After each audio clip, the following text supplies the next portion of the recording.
कक्षा 10 के बच्चों को हम जो है लेसन 5 इसमें प्रतिवर्ती क्रिया के बारे में बताने जा रहा हूँ। प्रतिवर्ती क्रिया किसे कहते हैं? Reflex action. तो प्रतिवर्ती क्रिया यह जो है किसी वातावरण में शीघ्रतापूर्वक घटने वाली किसी उद्दीपक के कारण यह क्रिया होती है। तो इसकी परिभाषा यही है कि किसी उद्दीपन के फलस्वरूप शीघ्रतापूर्वक होने वाली अनैच्छिक क्रियाओं को प्रतिवर्ती क्रिया कहते हैं। प्रतिवर्ती क्रिया इसका उदाहरण है जैसे स्वादिष्ट भोजन को देखकर मुंह में पानी का आना या लार का आना, कांटा चुभते जो है झटके के साथ पैर का ऊपर उठ जाना या तेज प्रकाश आने पर आँख की पुतली का सिकुड़ जाना, छिकना, खांसना आदि ये सभी प्रतिवर्ती क्रिया के उदाहरण हैं। क्योंकि प्रतिवर्ती क्रिया पर ब्रेन का कोई अधिकार नहीं होता, मस्तिष्क का कोई अधिकार नहीं होता। यह क्रियाएं जो है मेरुरज्जु माने स्पाइनल कार्ड द्वारा संपादित होती है। तो प्रतिवर्ती क्रिया किसे कहते हैं? किसी उद्दीपन के फलस्वरूप शीघ्रतापूर्वक होने वाली अनैच्छिक क्रियाओं को प्रतिवर्ती क्रिया कहते हैं।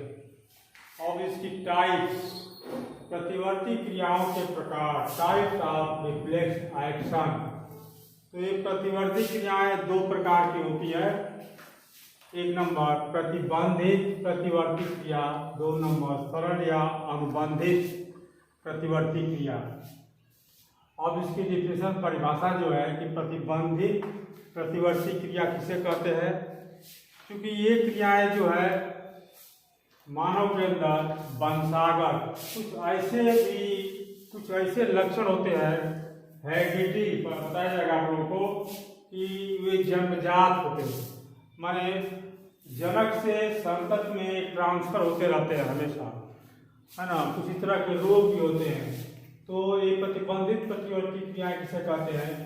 एक वंशागत होती हैं जो बाई बर्थ जन्मजात क्रियाएं होती हैं। तो वे क्रियाएं जो वंशागत या जन्मजात होती हैं उन्हें जो है प्रतिबंधित प्रतिवर्ती क्रिया कहते हैं।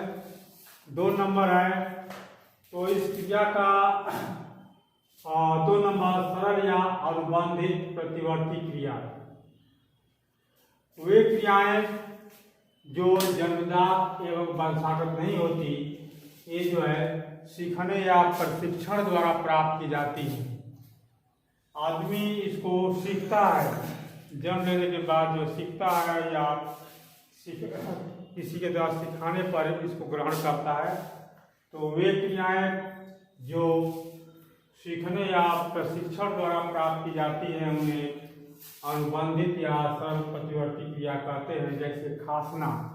खांसने का मतलब हुआ कि जब व्यक्ति भोजन कर रहा है और उसके ब्रांकाइटिस ट्यूब श्वसन मार्ग में कोई फूड पार्टिकल भोजन का कण फंस जाता है तो वो खांसने लगता है।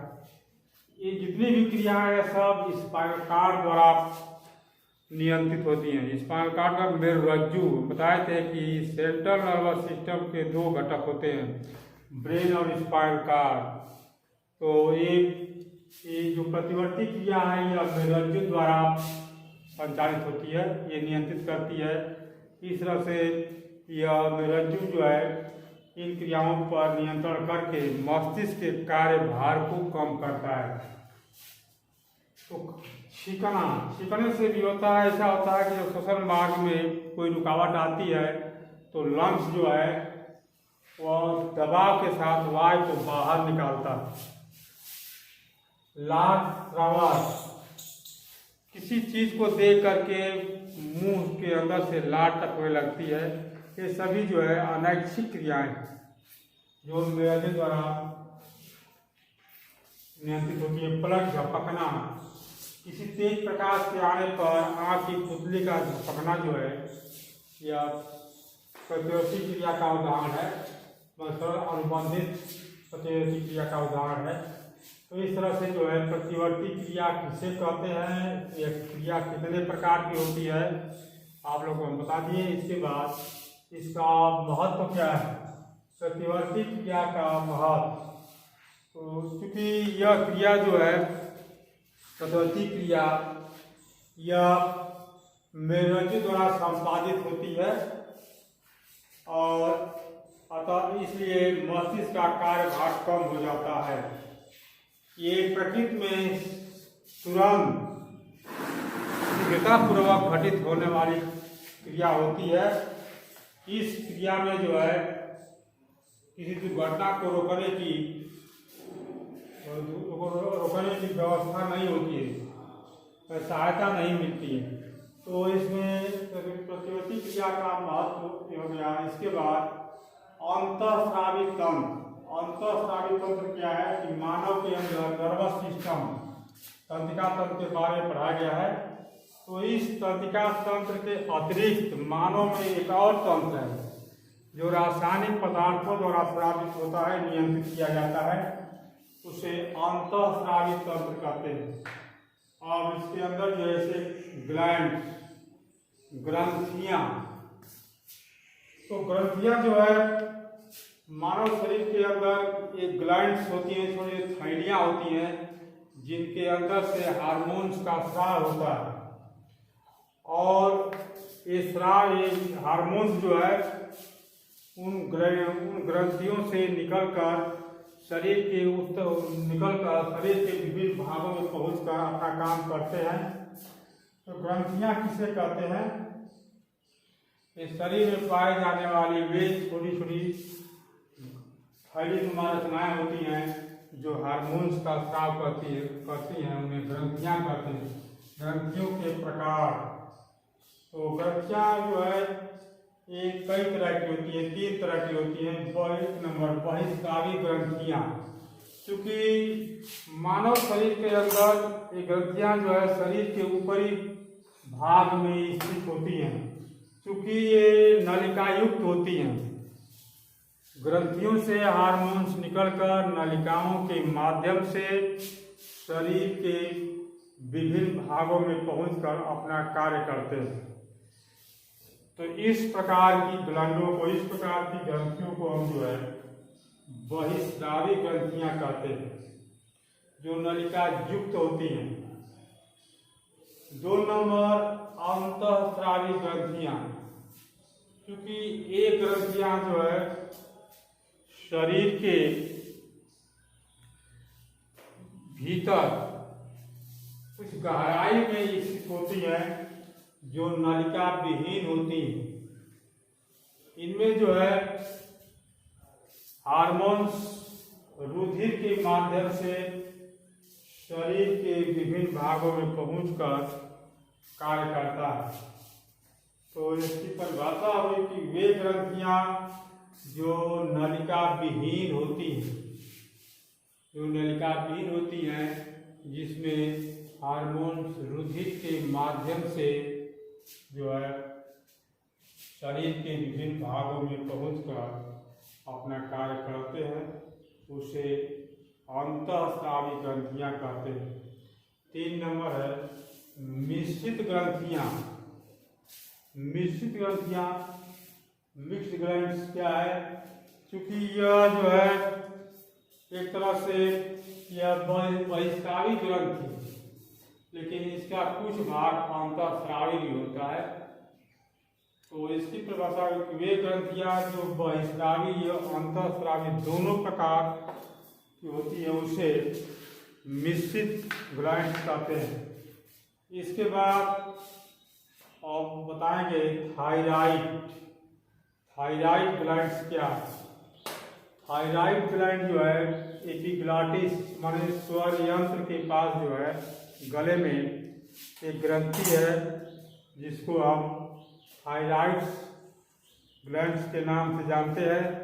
इसकी आकृति यक्ष के आकार की होती है और चूंकि यह ग्रंथि जो है अपने अंदर से थायरॉक्सिन नामक हार्मोन का स्राव करती है।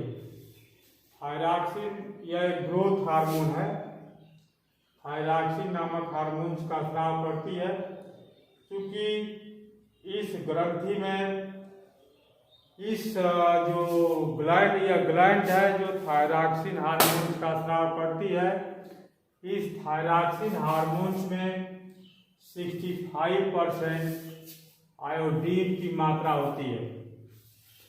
आयोडीन की मात्रा होती है और जब किसी कारणवश आयोडीन की मात्रा घट जाती है शरीर में, यह ग्लैंड जो है किसी कारणवश अपने अंदर से इस हार्मोन्स के स्राव को करने में असमर्थ हो जाती है,